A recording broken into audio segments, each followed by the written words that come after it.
ang DC movie na ang Superman 2025 ang napakaastig na Tagalog recap natin ngayong araw mga Juan.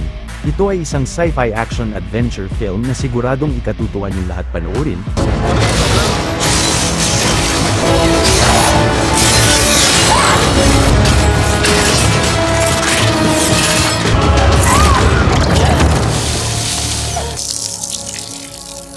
Llevará tiempo.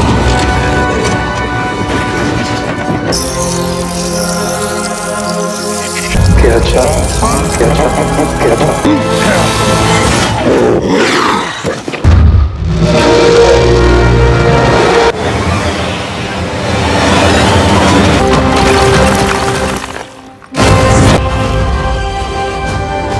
Kamusta na kayo mga Juan?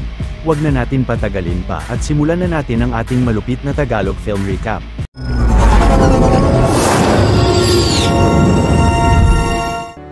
Tatlumpung taon na ang nakakalipas mula nang pinadala nina Jor-El at Lara Lor-Van ang sanggol nilang si Kal-El papunta sa Earth bago mawasak ang planeta nila na ang Krypton.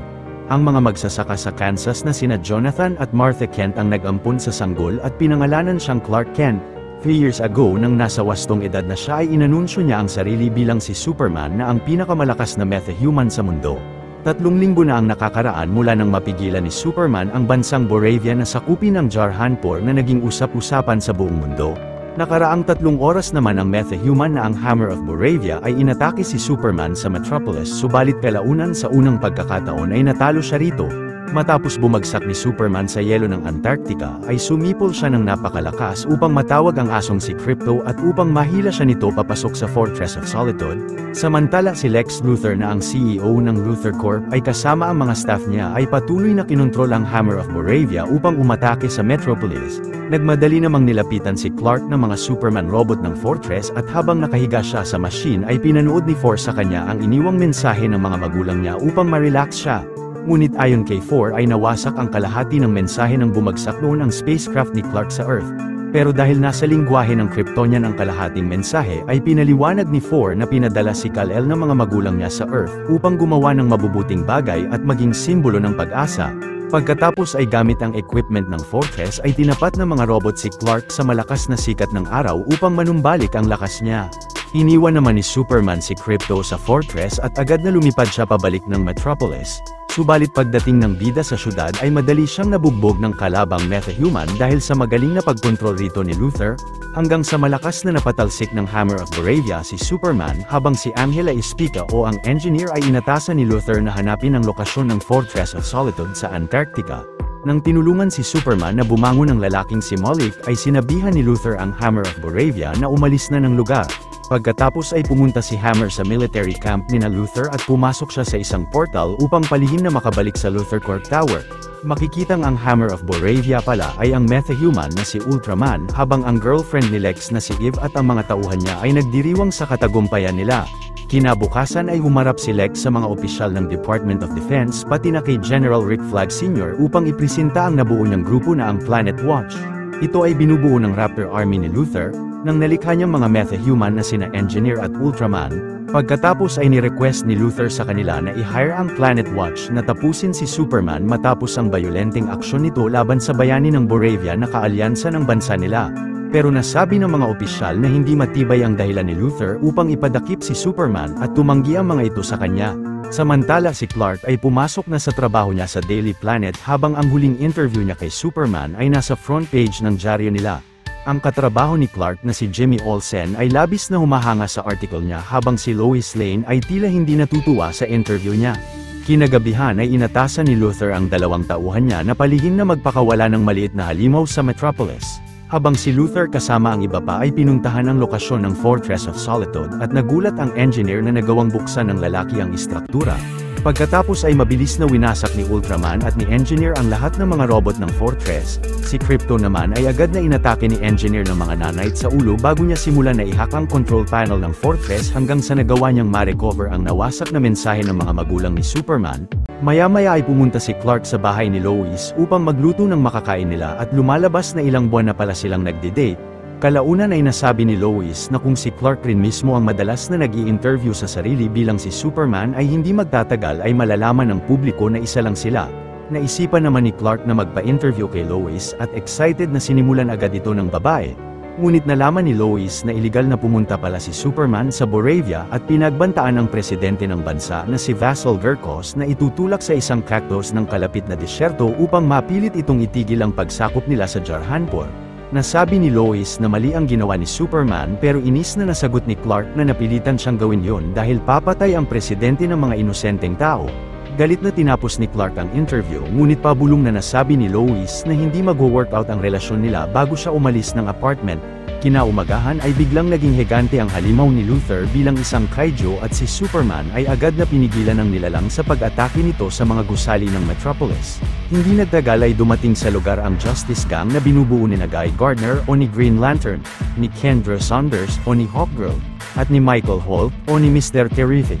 Kasama si Superman ay kinalaban ng bawat miyembro ng Justice Gang ang kaiju gamit ang mga sandata at mga kakaibang abilidad nila, hanggang sa gamit ang mga T-sphere ni Terrific ay nagawa niyang mapasabog ang mga laman loob ng halimaw na agad na kinatapos ng nilalang. Subalit si Luthor ay sinabi sa media na sa tulong ng pinakamagagaling na linguistic sa mundo ay na-translate nila ang buong mensahe ng magulang ni Superman para sa kanya.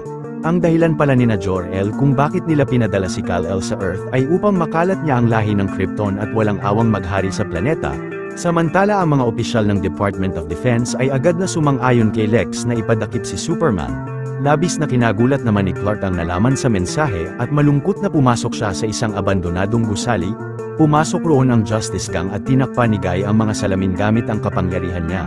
Sinabi sa kanya ni Superman na hindi totoo ang kalahati ng mensahe ngunit kinumpirma ni Mr. Terrific na totoo ang mga impormasyon dito at mabilis na lumipad si Superman palayo ng lugar. Pagdating ng bida sa Fortress of Solitude ay nakita niya si Four na wasak na at ang lahat ng robot ngunit napansin niyang wala roon si Krypto. Napakabilis na pumunta si Superman sa Luthor Corp Tower at galit na tinanong si Lex kung nasaan ang aso ngunit nasagot ng lalaki na hindi niya alam. Subalit si Eve ay nakuhaan pala ng video ang pagwawala ni Superman at kumalat rin ito sa media. Maya-maya pagbalik ni Clark sa apartment ni Lois ay may umataking dimensional imp sa syudad pero hinayaan lang ng bida na kalabanin ito ng Justice Gang. Nagkaayos muli ang dalawa at nasabi ni Superman kay Lois na plano niyang sumuko sa mga otoridad dahil posibleng ikulong rin nila siya kung nasaan ang aso at yun lang ang paraan upang mahanap niya ito. Sa sunod na araw nang nagpadakip si Superman kina General Rick Flag Sr. ay dinala siya ni engineer sa military base nila at pinasok siya sa isang portal. Pagkatapos ay napunta si Superman sa salamin na selda niya na kasama ang Metahuman na si Rex Mason o si Metamorpho at pinaliwanag sa kanya ni Luthor na ang lugar na yon ay isang pocket universe na nalikha ng kumpanya niya. Makikitang sa pocket universe pala kinukulong ni Luthor ang ilang mga politiko, mga Metahuman at ang mga naging ex-girlfriend ng lalaki. Kalaunan ay sinabihan ni Lex si Metamorpho na lumikha sa kamay ng isang kryptonite at si Superman ay agad na nagsimulang humina habang nasa selda niya. Pinakita naman ni Lex kay Superman kung paano niya kinulong si Krypto habang pinag-aaralan nila ito pati na ang sanggol na anak ni Rex na si Joey na ginawa pala nilang bihag upang sumunod siya sa mga pinag-uutos ni Luthor. Pag-alis ni Luthor ay sinabi ni Superman kay Rex na magagawa niyang maligtas ang sanggol kung aalisin niya ang kryptonite sa kamay pero galit na tumanggi ito. Samantala sina Lois ay nalaman sa balita na nagsisimula uli ang Boravia na sakupin ng Jarhanpur pero si Olsen ay sinabi sa babae na mula sa source niya ay nalaman niyang nakakulong si Superman sa isang pocket universe. Pagsapit ng gabi ay nakipagkita si Jimmy sa source niya na si Eve pala at dahil sa malaking obsesyon ng babae sa kanya ay nangako siyang tutulong kay Jimmy na mapabagsak ang boyfriend niya. Sa sunod na araw ay pinunta ni Luthor si Malik sa Pocket Universe at pinagbantaan niya si Superman na papatayin ang lalaki kung hindi niya sasabihin kung sino ang mga nakikipagtulungan sa kanya o kung sino ang mga nagpalaki sa kanya noong bata pa siya. Subalit nang walang sinabi si Superman ay agad na binaril ni Lex si Malik na labis na kinaawa ni Metamorpho sa lalaki.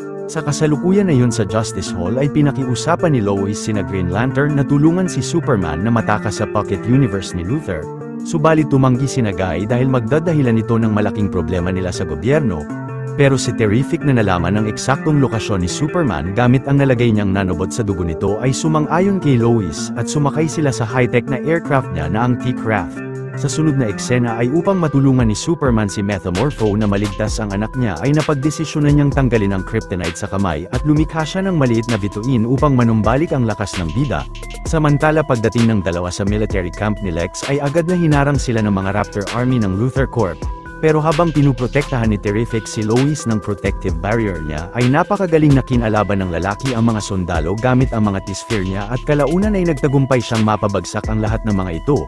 Pagkatapos ay sinimula ni Terrific na i-hack ang system ng portal, sa kasalukuyan na yon ay bumalik na ang lakas ni Superman at agad na winasak niya ang selda niya upang maligtas si Joey mula sa isang bantay. Pagkatapos ay mabilis na winasak ng bida ang kulungan ni Krypto ngunit kalaunan ay biglang inatake siya ng isang Raptor soldier at bumagsak sila sa Proton River ng Pocket Universe. Pero habang hawak pa rin ni Clark ang sanggol ay nagawa niyang maatake ang isang kalaban at si Krypto ay napatalsik ang isa pa.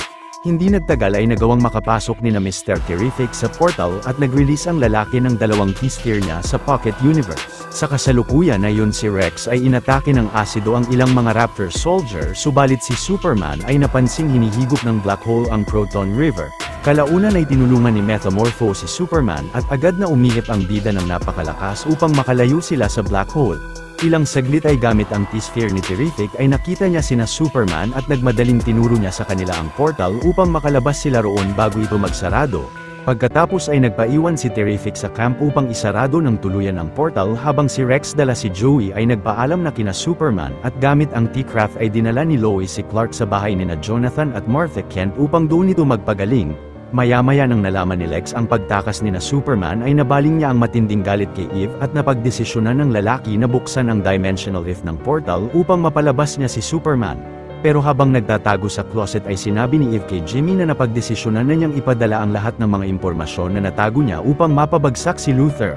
Ngunit pag-send ni Eve ng files ay mabilis na nilabas siya ni Lex sa closet at kinulong rin siya ng lalaki sa Pocket Universe. Sa sunod na eksena ay tinawagan ni Olsen si Lois at pinadala niya sa babae ang mga selfie ni Eve na sinend sa kanya. Pero laking gulat ni Lois na makita sa litrato ang bagong mapa ng Boravia na ang kalahati ay may pangalang Lotoria. Kinaumagahan ay pinaliwanag ni na Lois at Jimmy sa boss nilang si Perry White ang mga impormasyon na nakuha nila kay Eve. Nalaman ni na Lois na nagbebenta si Luthor ng bilyong-bilyong halagang sandata sa Boravia sa napakababang presyo upang makuha niya ang kalahati ng lupain ng Jarhanpur dahil doon ito planong maghari. Si Perry naman ay inatasan ng mga tauhan niya na sumakay sa T-Craft na dala ni Lois habang si Jimmy ay sinisimulan ng ilathala sa media ang masamang plano ni Luthor.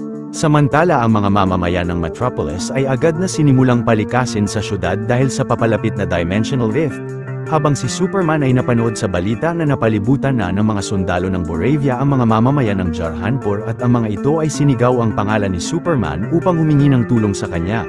Kalaunan ay sinabi ni Jonathan sa anak na ang mga desisyon at mga aksyon niya ang makakapagsabi kung sino talaga siya. Hindi nagtagal ay nagsimula ng mahati ng dimensional rift ang kalupaan ng Metropolis na kinawasak ng napakaraming istruktura ng syudad pero si Luthor ay inatasan ng mga staff niya na tanggalin ang control room nila mula sa Luthor Corp Tower at gawin itong isang malaking aircraft. Ilang saglit ay mabilis na pinigilan ni Superman ang isang gusali na babagsak sa mga kotse ng mga mamamayan ng Metropolis at lumapit sa kanya si Mr. Terrific. Subalit agad na inatake silang dalawa ni na Engineer at Ultraman na kinawalan ng malay ni Terrific. Habang kontrol pa rin ni Luthor si Ultraman ay sabay na kinalaban nila ni Engineer ang Kryptonian at nagawa nilang mabugbog ang bida. Pagkatapos ay ginamit ni Engineer ang mga nanites niya upang pasukan ang mga laman loob at baga ni Superman nang sa gayon ay masuffocate siya. Naisipan naman ng bida na lumipad papunta sa atmosphere ng planeta upang matanggal ang mga nanites ngunit sina Engineer at Ultraman ay agad na hinabol at pinigilan siya. Pero pagdating ng tatlo sa labas ng planeta ay nagsimula silang bumagsak ng napakabilis hanggang sa bumagsak sila ng napakalakas sa isang sewer ng Metropolis.